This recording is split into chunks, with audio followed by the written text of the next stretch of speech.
வணக்கம்.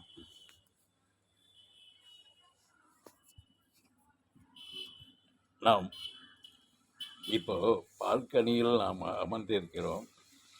அந்த பால்கனியில் தடுப்பு சுவர் இல்லை என்னால் நம் மனது என்ன ஆகுன்னா விழுந்துருவோம்ன்ற ஒரு பயத்திலேயே உட்காந்துட்டு இருப்போம். அந்த பால்கனியில் தடுப்பு அந்த சுவர் இல்லைங்கும்போது. ஆனால் தடுப்பு சுவர் இருந்தால் நம்மளுக்கு விழ மாட்டோம் அப்படிங்கிற ஒரு நம்பிக்கையாக பயம் இருக்காது. அந்த பால்கனியில் உட்காந்துட்டு அருமையாக வேடிக்கையும் பார்க்கலாம், உட்காந்துட்டு பிரபஞ்சத்தை நோக்கி தியானிக்கலாம். அனைத்து நிலையும் அந்த தடுப்பு சுவர் இருக்கும்போது பயமில்லாமல் நம்ம இருப்பது தான் அந்த பக்குவப்பட்ட நிலை என்பது. அந்த தடுப்பு சுவர் போன்றது தான் பிரபஞ்சத்தினுடைய ஐக்கியப்பாடில் இருக்கோம் என்கிற ஒரு உதாரணமாக நாம் எடுக்க வேண்டியது உள்ளது.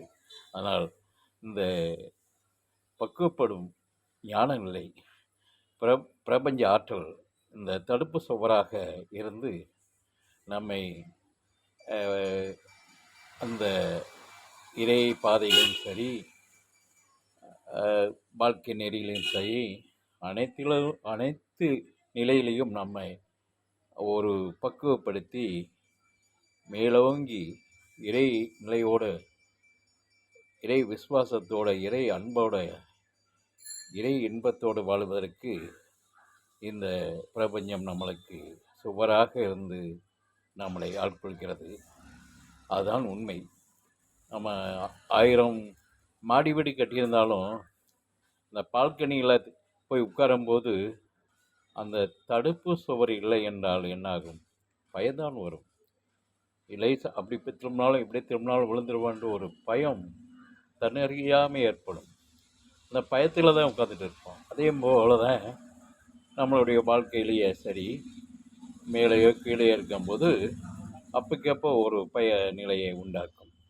அது நீங்கணும் என்றால், அந்த பயம் நீங்கணும் என்றால், இந்த பால்கனிகள் தடுப்பு சுவர் போல நாம் இறை என்னும் ஒரு இறை நிலையான ஒரு நிலையை உண்டாக்கி ஒரு பிரகாசன அந்த ஒளியை மனதில் ஏற்படுத்தி பிரபஞ்சத்தோடு ஐக்கியப்பட்டு இறையோடு இருந்தோம்னால் நிச்சயமாக இந்த தடுப்பு சுவர் போல நாம் இறைவன் இந்த பிரபஞ்சம் நம்மளை காத்து கொள்ளும். எனது அன்பர் இந்த காகம் வந்து விட்டார். இவர்தான் எனது அன்பர். சந்தோஷம்.